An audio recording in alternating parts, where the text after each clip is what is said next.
नमस्कार, मैं हूं आपके साथ ज्योतिका। आइए रुक करते हैं फटाफट खबरों की। अमेरिका और ऑस्ट्रेलिया के बाद भारत के 4 राज्यों में बर्ड फ्लू के मामले सामने आए हैं। इसके चलते केंद्र सरकार के स्वास्थ्य महानिदेशालय और पशुपालन मंत्रालय ने राज्यों से सरकारी और निजी अस्पतालों को अलर्ट पर रखने के लिए कहा है। साथ ही एंटीवायरल दवाएं, पीपीई किट और मास्क का तत्काल भंडारण करने का निर्देश दिया। प्रदेश में भीषण गर्मी के चलते पैदा हुए पानी और बिजली के संकट पर कांग्रेस नेताओं द्वारा की जा रही राजनीति पर पलटवार करते हुए भाजपा के वरिष्ठ नेताओं ने आज एक प्रेस वार्ता को संबोधित किया। भाजपा के पूर्व प्रदेश अध्यक्ष अरुण चतुर्वेदी ने इस प्रेस वार्ता में कहा कि पूर्व मुख्यमंत्री अशोक गहलोत ने अपने कार्यकाल में प्रदेश के लिए कुछ नहीं किया और अब प्राकृतिक आपदाओं पर राजनीति कर रहे हैं। उन्होंने गहलोत और डोटासरा को सुझाव दिया कि वह ट्वीट करने के बजाय जनता के बीच जाकर उनकी समस्याएं सुने। दिल्ली के मुख्यमंत्री अरविंद केजरीवाल ने डिजिटल प्रेस वार्ता कर जनता से अपने बुजुर्ग माता पिता के लिए दुआ करने को कहा। उनका कहना है, मेरे बुजुर्ग माता पिता बहुत बीमार रहते हैं, मैं जेल चला जाऊंगा तो आप ही लोगों को उनका ख्याल रखना होगा। आप उनके लिए दुआ कीजिए ताकि वह स्वस्थ रहें। मेरी पत्नी सुनीता बहुत मजबूत है और उन्होंने हर मुश्किल में मेरा साथ दिया है। अनंत राधिका की प्री वेडिंग सेरेमनी 29 मई से शुरू हो चुकी है। 1 जून तक चलने वाली ये सेरेमनी सेलिब्रिटी सेंट क्रूज पर हो रही है, जो 29 मई को इटली के पालेर्मो से रवाना हुआ था। आज ये क्रूज कांस पहुंचने वाला है, जहां इंटरनेशनल परफॉर्मर कैटी पेरी मेहमानों के लिए परफॉर्मेंस देने वाली है। रिपोर्ट्स है कि चंद घंटों की परफॉर्मेंस के लिए कैटी को करोड़ों की फीस दी गई है। लोकसभा चुनाव के अंतिम चरण की वोटिंग और परिणाम से पहले कांग्रेस अध्यक्ष मल्लिकार्जुन खड़गे ने बड़ा दावा किया है। खड़गे ने कहा कि भाजपा की 400 सीटें जीतने की बात हवाई साबित होने वाली है और केंद्र में इंडी गठबंधन की सरकार बनने वाली है। खड़गे ने कहा कि केंद्र की मोदी सरकार से लोग नाखुश है और यही परिणाम सामने आने वाला है।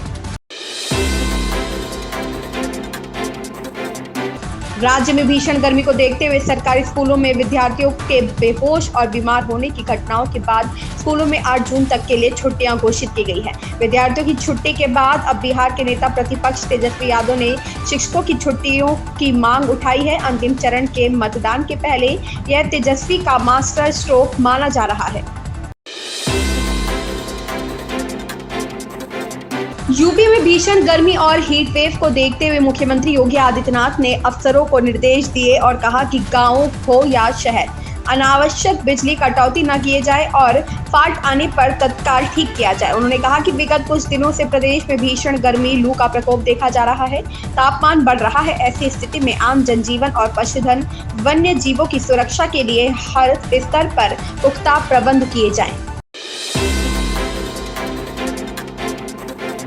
लोकसभा चुनाव के नतीजों को लेकर समाजवादी पार्टी के प्रमुख अखिलेश यादव ने अपनी पार्टी के कार्यकर्ताओं, पदाधिकारियों और प्रत्याशियों को सावधान किया है। अखिलेश ने एक एक्स पोस्ट के जरिए कार्यकर्ताओं, पदाधिकारियों और प्रत्याशियों को सतर्क रहने को कहा है। अखिलेश ने लिखा कि मैं आज आपसे एक बेहद जरूरी अपील कर रहा हूं। आप सब कल वोटिंग के दौरान भी और वोटिंग के बाद के दिनों में भी मतगणना खत्म होने और जीत का सर्टिफिकेट मिलने तक पूरी तरह से सजग, सतर्क, सचेत और सावधान रहिएगा और किसी भी प्रकार के भाजपाई बहकावे में न आइएगा।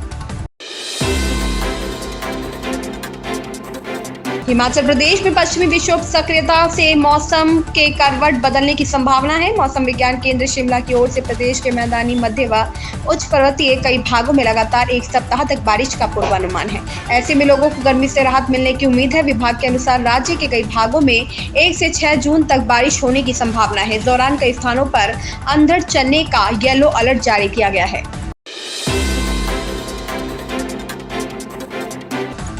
प्रधानमंत्री नरेंद्र मोदी कन्याकुमारी दौरे पर हैं। वे 1 जून की शाम तक विवेकानंद रॉक मेमोरियल में ध्यान मग्न रहेंगे। आज उनके ध्यान का दूसरा दिन है। आज सुबह सूर्योदय के समय उन्होंने सूर्य को अर्घ्य दिया। पीएम मोदी के ध्यान का एक वीडियो सामने आया है। वीडियो में पीएम मोदी भगवा कुर्ता और गमछे में दिख रहे हैं। वे स्वामी विवेकानंद की प्रतिमा के समक्ष बैठकर ध्यान कर रहे हैं। उनके हाथों में माला है और ओम की आवाज गूंज रही है। इन खबरों में बस इतना ही। बने रहिए हमारे साथ।